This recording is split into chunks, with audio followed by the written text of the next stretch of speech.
qəsdən cənabətli qalarsa, məsələn, fərz eləyək ki, bu gecə niyyət gecəsidir.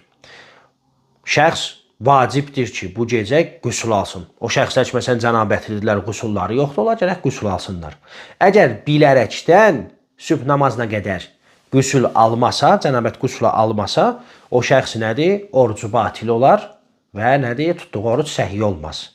Bu, yalnız bu gecəyə aid deyil, bütün gecələrə aiddir. Çünki Allah Subhanahu wa Teala iftardan sonra, Ramazan boyunca, iftardan sonra, insan orucunu açdıqdan sonra öz qadını ilə yaxınlaşa bilər.